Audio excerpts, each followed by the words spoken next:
Ah, d'accord.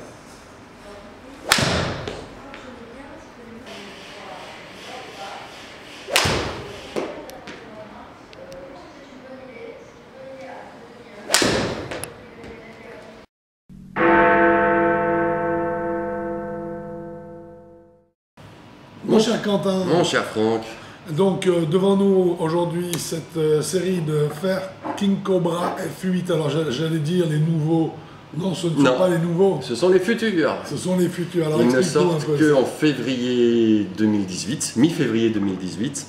Et Cobra nous les a très gentiment prêtés, ainsi qu'une certaine quantité d'outils. En gros, tout ce qui sort mi-février 2018. Donc on a un petit peu d'avance sur le timing là, hein. Voilà, ça fait plaisir. Le timing, ce qui nous fait toujours plaisir. Voilà. Dis-moi des fers qui sont très beaux, Oui, hein, que j'aime beaucoup. visuellement, qu'on va un petit peu Visuellement. décrire. Bah vas-y, je t'en prie. Donc là on a un acier qui est chromé, là a priori qui a un beau chrome, hein, qui a l'air assez qualitatif. J'aime bien la sobriété de l'ensemble. On a ici un creux bien sûr qui est un départ de masse sur la périphérie basse du club, ce qui par définition en fait un cavity back du style légèrement game improver. Alors je le dis léger parce que l'espace entre la masse et la face de club est relativement faible. Et très faible. Et puis que la remontée de masse sur la face de club est assez faible aussi. Donc je dirais très beau visuellement, avec une petite ligne blanche ici de repérage de la face de club pour mieux visualiser son côté square lorsqu'on la pose au sol. Je les trouve très beaux. Bah, moi aussi. Franchement, très très beau, très réussi. Là c'est version homme, on est avec cette espèce de finition carbone qui est très jolie. Carbone noir. Ouais, absolument. Ouais. Je trouve très, très réussi esthétiquement avec un manche gris assorti qui est chouette. Voilà. Alors ce manche, on est sur les stock shafts là, On est sur les stock shafts, on a tout en stock shaft. hein, donc là on est sur du Rogue Pro en rigueur 65. C'est Aldila qui fait ces manches là. Et Aldila, c'est pas Alors pour il un faut mauvais. savoir que Aldila c'est quand même un des grands spécialistes Du shaft. du shaft carbone. Voilà. Et c'était le plus gros fabricant de shaft carbone dans les années 80-90 d'ailleurs. 90, ouais. hein, tout était, quand on cherchait de la qualité, on cherchait du Aldila. Alors qu'est-ce que tu en as dit de ces fers? Bah, j'en ai dit que j'en pensais. Alors, déjà, ce qu'il faut dire, c'est qu'ils sont à moitié forgés, à moitié moulés, on va dire. Eh ben, explique-nous tout ça, c'est très C'est-à-dire les fers de intéressant. précision, 7, 8, 9 pitch et gap, Ouais, que j'ai ici, normalement, c'est bien gap, hein. Oui, c'est ça. Ils sont forgés. C'est d'accord. même marqué. Sur le talon peut-être. Ouais, sur le talon, zut. Vous avez vu. Ah, Enfin donc, forgé. là, voilà, Voilà, j'ai trouvé. exact, oui. C'est marqué là. Donc, Exact. ils sont forgés pour plus de précision, un meilleur toucher. Là, c'est bizarre, je ne le vois pas, mais je pense qu'un gap pas forgé, ça ferait Non, bizarre. ça m'étonnerait. Ouais, Je pense qu'ils l'ont pas mis parce que c'est trop évident. ouais. Donc, ça donne un meilleur toucher. Forgé, oui. Oui, forgé sur normalement le fer. Bah, le fer neuf. Bah non. C'est pas marqué? Non, pas sur celui-là. Pas sur celui-là.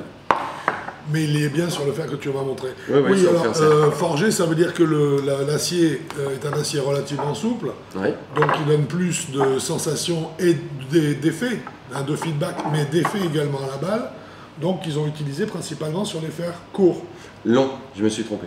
Longs. Ouais. Alors ça c'est assez étonnant par contre. Ils l'ont plutôt fait sur les fers longs. Je me suis trompé, c'est pour ça qu'on ne trouve pas sur le fer neuf, mais qu'on D'accord. trouve sur le fer 5 et le fer 7. Donc ils ont forgé les longs fers Oui, et ils ont gardé les fers courts en moulé, en coulé. exactement. Sauf que pour les fers forgés, ils ont rajouté du tungstène. Donc ça veut dire que pour les forgés, ils ont rajouté du tungstène pour rajouter de la masse Et basse, pour la placer basse dans le club, je suppose. voilà, parce que c'est et la- pour aider à la l'élévation de ici, la balle. Donc ce qui favorise l'élévation. Mais par contre, si à ce moment-là, ils ont abandonné les faces forgées sur les petits clubs, c'est-à-dire que c'est une recherche de puissance. De puissance, c'est aussi dû à une autre façon apparemment de mettre du poids, Oui, mais qui donne parce de la qu'avec la puissance. largeur, Parce mais qu'en donner de la fait, puissance. plus le métal est dur, plus la balle va loin. Plus il est souple, Voilà. plus la balle prend d'effet. Donc Et- c'est un parti, c'est pas C'est un inintéressant. parti, c'est pas moi j'aime bien le principe. Ce que je trouve après, c'est que les touchés sont très intéressants, dans le sens où quand on tape dans la balle, on a tout de suite, quel que soit le club, on sait exactement ce qu'on a fait. Talon, pointe, Alors, disons bien qu'ils touché, sont très lisibles. très bien touché. Ils sont très lisibles. Voilà, on a un feedback qui est fabuleux.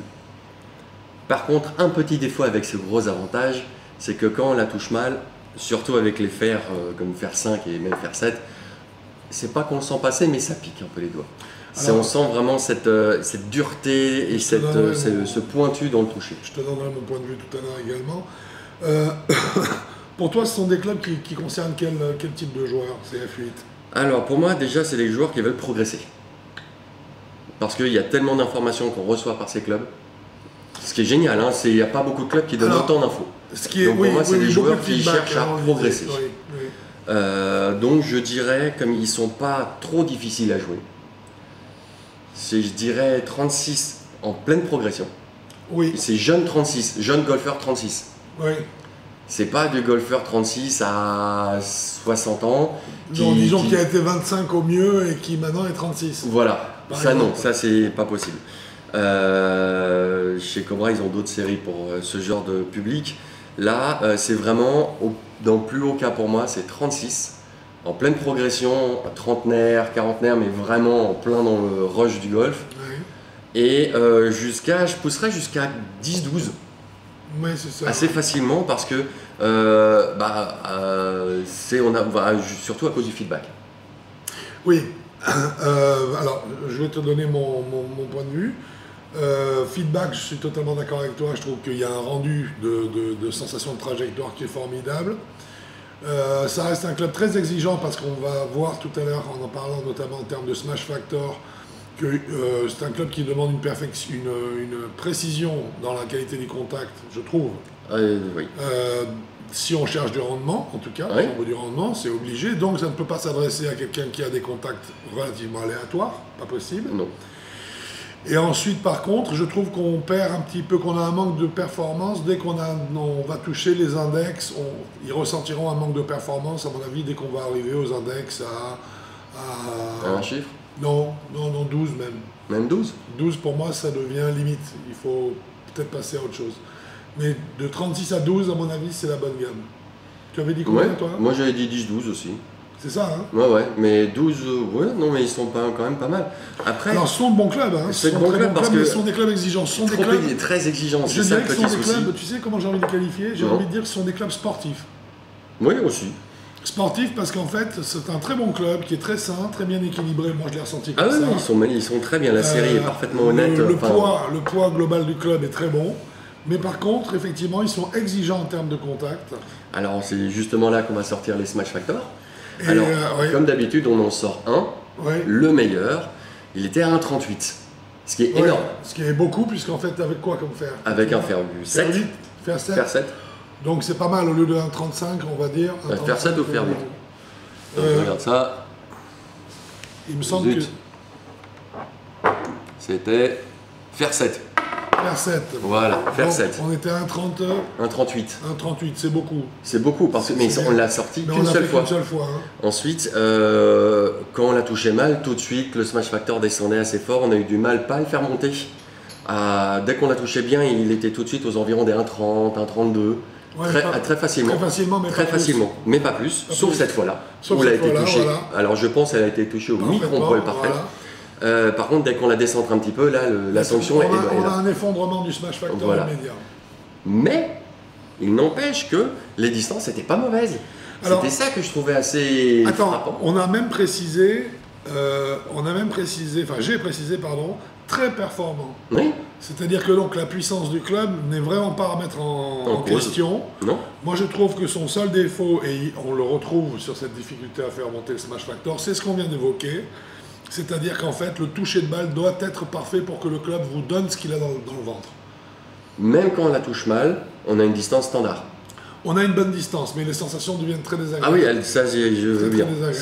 Oui, mais on n'est pas en confiance. La balle fait la distance, c'est merveilleux, mais on n'est pas rassuré pour autant. Quoi. Voilà, on se dit j'ai fait un mauvais coup, mais par contre il reste quand même tolérant parce que non seulement la distance est bonne, elle est viable, enfin pas viable, elle est normale, standard, mais en plus la dispersion latérale est quand même assez faible. Ensuite on a fait des draws et des fades facilement avec. Absolument. On a essayé des gros slices et des quick hooks. Des petits draws et des petits fades. Oui, des draws et des fades, c'est petit à l'origine. Après on a fait des gros effets avec droite-gauche, ça les faisait aussi. Mais dès qu'on jouait, on va dire entre guillemets normalement, dès qu'on essayait de faire un fade ou un draw un peu plus prononcé, si tu veux, c'était. Non, il te garde la balle. Ça garde la balle au centre. Donc, enfin au centre, pas à milieu fairway forcément, mais il a la largeur de dispersion était quand même assez faible pour quelqu'un qui a un swing régulier. C'est ça, c'est régulier. Donc, au niveau du contact. Voilà. Dis-moi un petit peu, ça coûte combien ça? Justement, je vais chercher là-dessus. J'arrive tout de suite, on arrive. Arrive tout de suite, on t'attend. Alors, est-ce que ta recherche a été fructueuse? Oui. Alors, vas-y, donne-nous des prix un petit peu pour alors, c'est toi qui les as notés. Alors, en acier. Alors, en acier, on a 769 €. Les 6 fers. Du 5 au pitch. Du 6 au pitch. Du 4 au pitch. Du 5, 6, 7, 8, 9. Pitch. Pitch. Pitch du 5 au pitch. Oui. Pas excessif? Non, c'est pas excessif. C'est pas excessif du tout. C'est très bien, franchement. Et en carbone, ça fait 859. Je trouve que là encore, l'écart entre le carbone et l'acier est très honorable. Oui. À 100 € pour l'ensemble de la série de fer, bon, pour tes 6 fers, on va dire. Ouais. 100 € de plus pour le carbone, ça me semble très bien. Non, c'est logique. Le prix me paraît pas innocent. Et du coup, quelle va être ta note alors? En fait, j'ai un peu de mal. J'ai envie de les encenser parce qu'ils sont bons. Mais j'ai envie de les pénaliser à cause du contact qui est très difficile. C'est exactement moi. Donc moi j'hésite entre, je vais mettre 7,5 parce que j'hésite entre 7 et 8. Moi c'est simplement, je suis clair et net, pour moi c'est 7. Donc à cause de ce problème de contact. Mais pourtant ils sont pas chers. Hein. Non, ils sont pas chers, mais ils sont... Pour moi la faute du contact contre le demi-point qui le ferait coller totalement avec le top de la série si tu veux. Quoi, hein. Donc pour moi, on reste sur du 7, et toi tu m'as dit un 7,5. 7,5, ouais. Ça donc fait on est 7, sur du 7,25. Hein. Ouais. Donc 7,25, je pense que c'est un club qui le mérite. C'est un beau club, pas cher. Il est bien, pas cher, il mérite, c'est un prix par rapport à d'autres clubs qui sont équivalents, voire 10 mieux, mais ils sont moins chers. Et on doit préciser que je trouve, je ne sais pas ce que tu en as pensé, mais pour moi les essayer a été très agréable. Ah oui, j'ai adoré. Ce sont des clubs qui sont vraiment agréables. Ok, écoute Quentin, je pense qu'on a vu à peu près tout sur ce fer. On a d'autres modèles à voir de la gamme qu'on va voir dans d'autres vidéos, bien sûr. Exactement. Mais je crois que pour ce King F8, février sera ce sera une bonne surprise pour février. Je pense aussi. N'hésitez pas à l'essayer. Alors, on a oublié l'essentiel. Et là, attention, parce que la note va être en fonction. Les notes vont être révisées, mais ça va être sur l'ensemble des produits Cobra. À condition, ce qui n'a pas été le cas, qu'on puisse tester ceci. Alors, par contre, ça a été testé quand même par d'autres personnes et par plein de gens. Les échos sont excellents, hein, franchement. Les échos sont fabuleux. Moi, on vous montre de très près. Ce qu'il y a dans le grip, c'est une balise Arcos. Si je ne me trompe pas, c'est marqué dessus. Alors, c'est pas une balise Argos que les navigateurs connaissent bien.